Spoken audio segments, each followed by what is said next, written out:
મોરબીના માળિયાથી કચ્છ તરફ જતા રસ્તા ઉપર ચક્કાજામ જોવા મળી રહ્યો છે।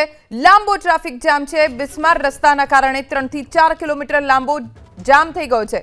દરરોજ હજારો વાહન ચાલકો ટ્રાફિકને લઈને પરેશાન થાય છે। બિસ્માર રસ્તા મુદ્દે કચ્છના પ્રવેશ દ્વાર પાસે આજે આંદોલન।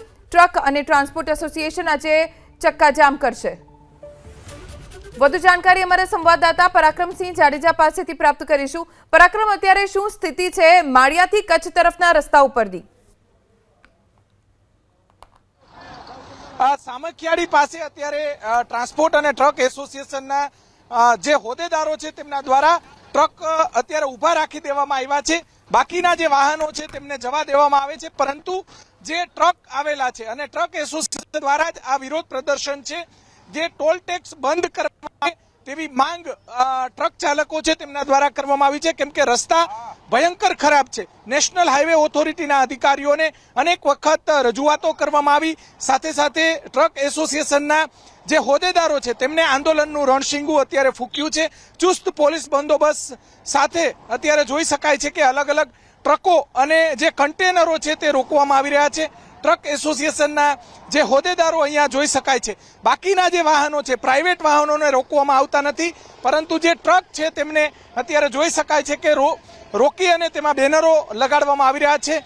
અત્યારે અલગ અલગ ટ્રક જે સાઈડમાં રાખવામાં આવી રહ્યા છે અને સૌથી વધારે દેશની અંદર ટ્રક નો વ્યવસાય કચ્છની અંદર જોવા મળી રહ્યો છે, કેમ કે અનેક પોર્ટ આવેલા છે, સાથે સાથે અનેક બંદરો અને જે કચ્છની અંદર નાની મોટી અનેક ફેક્ટરીઓ પણ આવેલી છે, જેને લઈને જોઈ શકાય છે કે અત્યારે ટ્રક એસોસિએશન દ્વારા જે રીતે આક્ષેપ કરવામાં આવ્યો છે અને ટોલ રોડ નહીં તો ટોલ નહીંના નારા સાથે આજે વિરોધ પ્રદર્શન છે। ભાઈ, તમે શું કહેવા માંગશો? અત્યારે બધી ટ્રકો શું કામ રોકો છો તમે અને શું કહેવા માંગશો?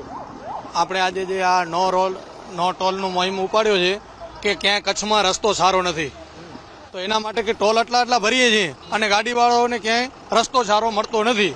હવે એના માટે ખાડા પડ્યા છે, ખાડામાં અકસ્માત થાય છે, બરોબર। હવે અકસ્માતમાં હમણાં અહીંયા મુન્દ્રા રોડ ઉપર 3 વ્યક્તિઓએ જાન ગુમાવી, બરોબર। કન્ટેનર પલટી ખાઈ હતા, 3 યુવાઓ ગુજરી ગયા છે। તો એના માટે આ બધું મોહિમ ચલાવી છે। ગાડીઓમાં વેરન્ટ પણ એટલો આવે છે, ચોક્કસ વેરન્ટેજ આવતું હોય છે, સાથે સાથે ઈંધણનો પણ જે મોટા પ્રમાણમાં વ્યય થતો હોય છે, સતત ટ્રાફિક જામ અને જે મૃત્યુ પણ 3 યુવાનોના થયા એ પણ વાત કરી। અલગ અલગ ટ્રક જે આમ બનાસકાંઠા સાબરકાંઠાથી આવતા અને રાજકોટ તરફથી આવતા ટ્રકને અત્યારે રોકવામાં આવી રહ્યા છે। અહીંયા અન્ય જે લોકો આપણી સાથે છે, આપણે એમની સાથે વાત કરીશું। ભાઈ, તમે કેમ ટ્રક રોકી રહ્યા છો અને શું વિરોધ તમારો?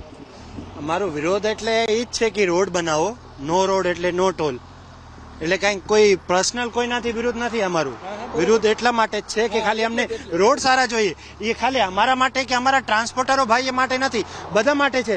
આજે તમે વિચાર કરો, એમ્બ્યુલન્સમાં કોઈ બાઈ જાતી હોય, એમાં કોઈ પેસેન્જર અંદર હોય, જે પેશન્ટ હોય, એને તો આવા ખાડા નડે એટલે તમે સમજો છો ને, એટલે જીવ બચાવવા માટે જ અમે આ બધું કરીએ છીએ। બરોબર છે, લોકોના જીવ બચે એટલા માટે જ છે, બીજું કઈ નથી આમાં। કચ્છનો એક પણ નેશનલ હાઈવે સારો નથી। બોલો બોલો બોલો। અમારે અહીંયા સારા રોડ જોઈએ। આટલા રૂપિયા ઉઘરાવે છે છતાં રોડ સારા નથી બનાવતા। અમારી એક જ માંગ છે કે તમે રૂપિયા લ્યો પણ સર્વિસ સારી આપો। હા, ખરાબ રોડ છે, અહીંયા એક્સિડન્ટ થાય છે, અમુક કઈક માણસો મરી રહે છે, બરાબર, તો સારા રોડ આપો। ચોક્કસ જોઈ શકાય છે કે અત્યારે જે અલગ અલગ કન્ટેનર અને ટ્રક રોકવામાં આવી રહ્યા છે। જે રાજકોટ અને ઉત્તર ગુજરાતમાંથી જે ટ્રકો આવી રહ્યા છે, સૌરાષ્ટ્રમાંથી જે ટ્રકો કચ્છ તરફ આવી રહ્યા છે, ઉત્તર ગુજરાત, મધ્ય ગુજરાતમાંથી જે ટ્રક આવી રહ્યા છે તેને રોકવામાં આવી રહ્યા છે અને દરરોજનો 3 થી 4 કરોડ રૂપિયાનો ટોલ ટેક્સ ઉઘરાવવામાં આવે છે। આ ટોલ ટેક્સના રૂપિયા જાય છે ક્યાં, તે સૌથી મોટો સવાલ છે। ભાઈ, તમે શું સરકારને કહેવા માંગશો? હાઈવે ઓથોરિટીને શું કહેવા માંગશો? એના જે અધિકારીઓ છે એમને શું કહેવા માંગશો? અમારી એક જ માંગ છે કે અમને રસ્તા સારા જોઈએ। અમે આવડા બધા ટોલ ભરીએ છીએ, બીજું કઈ અમારું વિશેષ નથી। આ રોજ અમારા ગાડીઓના આટલો મેન્ટેનન્સ થાય છે, પટ્ટા તૂટે છે, ટાયર ફાટે છે, એ બધું શેના માટે છે? હા, બસ અમે એની જ રજૂઆત કરી। છેલ્લા 1 વર્ષથી રજૂઆત કરી છે। ગઈ સાલે પણ મુન્દ્રા ટોલ નાકો બંધ કર્યો હતો, પણ તેમ છતાં કાંઈ ફરક પડ્યો નહીં। માંડવીની અમૂલ જિંદગી છે ને, આ ખાડામાં માણસો મરી જાય છે, એક્સિડન્ટ થાય છે, મોટા મોટા અકસ્માત થાય છે, મોટા મોટા માણસોને કોઈ કાને લાગતી નથી વાત। સમજી લ્યો આ રોડ એટલે ટૂંક હા. તો બધાને લાગુ જ પડે છે ને, બધાને ચાહે લાગુ પડે. એમ્બ્યુલન્સ હોય કે ચાહે પ્રાઇવેટ કાર હોય કે ચાહે બસ હોય, બધાને જ લાગુ પડે છે. તો એના માટે જ છે આ લડાઈ, બીજા કોઈ અમારી કોઈ પર્સનલ લડાઈ નથી આમાં. ટોલ નાકા ઉપર નિયમ ઘણા બનાવેલા છે સરકારે, પણ કોઈ નિયમનું પાલન ટોલ નાકા વાળા કરતા નથી. નથી કોઈ એમ્બ્યુલન્સની સુવિધા ટોલ નાકા ઉપર, નથી કોઈ ક્રેનની સુવિધા, નથી કોઈ ઇમરજન્સીમાં કામ લાગે. જોઈ શકાય છે કે આજે આ રીતે બેનરો પણ લગાડવામાં આવ્યા છે નેશનલ હાઈવે ઓથોરિટીના અધિકારીઓ સુધી વાત પહોંચાડવા માટે. નો રોડ નો ટોલ ના જે બેનરો લગાવવામાં આવ્યા છે, જોઈ શકાય છે કે જે અહીંયા બેનરોની સાથે અલગ અલગ લખાણો પણ કરવામાં આવ્યા છે. જે અલગ અલગ જે ટ્રક આવી રહ્યા છે તેમાં પણ આ રીતે લખાણો કરવામાં આવે છે અને ભારે વિરોધ પ્રદર્શન આ રીતે કરવામાં આવી રહ્યું છે. છેકથી છેક સુધી તમામ જે ટ્રક અને જે ટ્રાન્સપોર્ટ અત્યારે રાખી દેવામાં આવ્યા છે. ટ્રાન્સપોર્ટ એસોસિએશનના જે હોદ્દેદારો છે એ પણ ટ્રક એસોસિએશન ઉપરાંત વેપારી એસોસિએશન છે તે પણ જોઈ શકાય છે. અત્યારે આ દ્રશ્યો આપણે બતાવવાનો પ્રયાસ કરીશું. ટ્રક અને જે કન્ટેનરો છે તેને રોકવામાં આવી રહ્યા છે અને જે અત્યારે મોટી સંખ્યામાં ધીમે ધીમે જે ટ્રક જે અલગ અલગ આવી રહ્યા છે તમામ ટ્રકને રોકવામાં આવી રહ્યા છે. સાંજ સુધી ભાઈ આ રીતે કરવાના છો કે ક્યાં સુધી તમારું વિરોધ પ્રદર્શન છે અને સરકારને શું કહેવા માંગશો? સરકારને એ જ કહેવા માંગીએ છીએ કે નો રોડ નો ટોલની જે મુહિમ ચાલુ રહી છે એ ગાડીવાળાના અંતરાત્માથી સ્વૈચ્છિક રીતે ગાડીવાળો પોતે બ્રેક કરીને ગાડી રાખે છે. બરોબર. કારણ કે ગાડીના રસ્તા અત્યારે એટલા બધા ખરાબ છે, એટલા બધા રસ્તા ખરાબ છે. 4 કલાકના રોડ ઉપર અત્યારે 9 કલાકે ગાડી માંડ પહોંચે છે. બરોબર. એના માટે સ્વૈચ્છિક રીતે ટ્રકવાળા સાઈડમાં રાખતા આવે છે. નુકસાની શું થાય તમારે? નુકસાની એક તો સાહેબ હર ચક્કર 3 નું એવરેજ દેતી હતી, એ જગ્યાએ ગાડી અત્યારે 1.5 નું એવરેજ આપે છે. પ્લસમાં રસ્તામાં એટલા બધા ખરાબ છે કે હાલતા નવા 50,000 નો જોટો હોય ક્યારે ઉડી જશે, ડ્રાઈવરનો ક્યારે ફોન આવે એમને ખબર નથી પડતી. રાતે 2 વાગે ફોન કરે સેટ ટાયર ઉડી ગયો. કેટલી ગાડી છે? મારા પાસે 10 ગાડી છે. 10 ગાડી. હા, તો ખર્ચો જાજો આવતો હશે. ખર્ચો એટલે અત્યારે ગાડી 4 તો ઉભી રાખી દીધી સાહેબ. બરોબર. ટોલ ટેક્સ કેટલો થાય દર મહિને? ટોલ ટેક્સ ની વાત કરો તમારી ખાલી એક ગાડીને 80,000 રૂપિયા ટોલ ટેક્સ ચૂકું છું. 80,000 રૂપિયા? 80,000 રૂપિયા કહેતા હો તો હું સ્ટેટમેન્ટ આપવા તૈયાર છું. 80 થી 90,000 રૂપિયા એક ગાડીના? એક ગાડીના વન પીસ વન ઓનરના એક ગાડીના એક ટ્રકના 80 થી 90,000 રૂપિયા હું ટોલ ટેક્સ ચૂકું છું. ભાઈ, તમે કેટલો ચૂકવો છો? કેટલી ગાડી? બધી ગાડીનો એ જ આવે ટોલ ટેક્સ. એકનો 80,000 90,000 આવે. એક ગાડીનો 80,000? ટોલ ટેક્સ હા આવે. તો રોડ કરોડો રૂપિયા રસ્તાની હાલત બહુ ગંભીર છે. ગાડીવાળા ના છૂટકે રસ્તા ઉપર ઉતરવા મજબૂર બન્યા છે. ના છૂટકે રસ્તા ઉપર ઉતરવા મજબૂર બન્યા છે સ્વયંભૂ રીતે.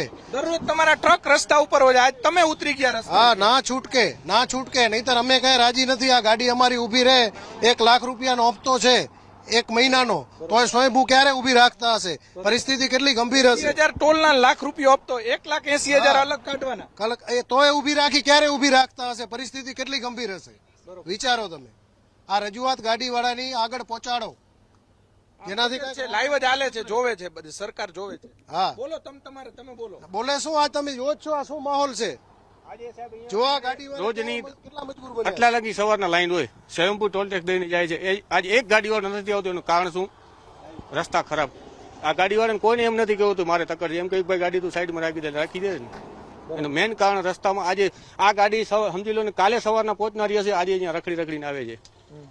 અને તમારે જોવો તો હાઈવે કયા હાઈવે ખરાબ છે? નામ બોલો. અત્યારે અમારે રસ્તો છે ને સારો ગોતવો હોય ને તો અમે એમ કહીએ કે ભાઈ રસ્તો સારો મળ્યો. 10 કિલોમીટરનો રોડ ક્યાં સારો નથી. બરોબર. હા, નેશનલ હાઈવે તમે કોઈ પણ લઈ લો સાહેબ, 10 કિલોમીટર ક્યાં એવું નથી રોડ આખા ગુજરાતની અંદર કે આ રોડ સારો છે. નેશનલ હાઈવે 8 નંબર ઉપર આજે 48 કલાક ગાડીઓ રહી ગઈ છે. 48? હા, વડોદરાથી કરીને સુરત લગી ગાડી 48 કલાકે પહોંચી છે. તમે ગણતરી કરો ગાડીવાળાને ટ્રકવાળાને કેટલું નુકસાન હશે. અને સાહેબ અત્યારે અમારે તો રોડની જગ્યાએ અમારે ખાડા ગોતવા જવું પડે છે કે રોડ છે કે ખાડા છે. ખાલી નીતિન ગડકરી સાહેબ એમાં આંદોલન કરે છે કે અમે આ રોડ બનાયા. ખાલી પ્લેન માંથી ઉઠીને જાય છે. મને આવીને જોવો તો ખ્યાલ પડે એમને કે એની શું હાલત છે. ખાલી મોટા વાયદા કરીને કઈ કરવું નથી. ભાજપ સરકાર ભ્રષ્ટ સરકાર. ભાજપ હટાવો, દેશ બચાવો. ચોક્કસ ભારે વિરોધ પ્રદર્શન અત્યારે કરવામાં આવી રહ્યું છે. લોકો ખૂબ જ આક્રોશિત છે. દ્રશ્યો સીધા આપણે બતાવવાનો પ્રયાસ કરીશું. જે હાઈવે ઉપર જે આ રીતે ભારે વિરોધ પ્રદર્શન અત્યારે જોવા મળી રહ્યું છે. જે અત્યારે જે તમામ જે ટ્રક ચાલકો છે તે રોકી દેવામાં આવ્યા છે. ટ્રક એસોસિએશનના જે હોદ્દેદારો છે. હા, બોલો. અધિકારી આટલા રોડ ખરાબ છે છતાં કોઈ અધિકારીના પેટનું પાણી નથી હાલતું. આટલા મામૂલી જિંદગીમાં આમાં રસ્તા ખરાબ રસ્તાને કારણે હોમાઈ જાય છે, છતાં પણ કોઈ બોલવા તૈયાર નથી. શું કામ? રૂપિયા ભ્રષ્ટાચાર, રૂપિયા ખવાઈ જાય છે. પોતાના માનીતા માણસોના કોન્ટ્રાક્ટર હોય છતાં કોઈ બોલતા નથી. તો અમારી એક જ માંગ છે, રોડ બનાવો. અમારો ભીમાસર થી રતનાલ વચ્ચે થઈને ભુજ રસ્તો બને છે, હજી ટોલ નાકો પણ ચાલુ નથી થયો સાહેબ. 80% રોડ તૂટી ગયો, હજી બન્યો પણ નથી. બની પણ નથી રહ્યો. વિચાર કરો, બની પણ નથી રહ્યો રોડ અને તૂટી ગયો. ખાડા પડ્યા છે. તમને કહેતા હો તો સાબતી પૂરતા લઈ જઈએ. 60 કિલોમીટરની અંદર હજી પણ ટ્રક જી, પરાક્રમ સમયનો અભાવ છે. આભાર જાણકારી આપવા માટે.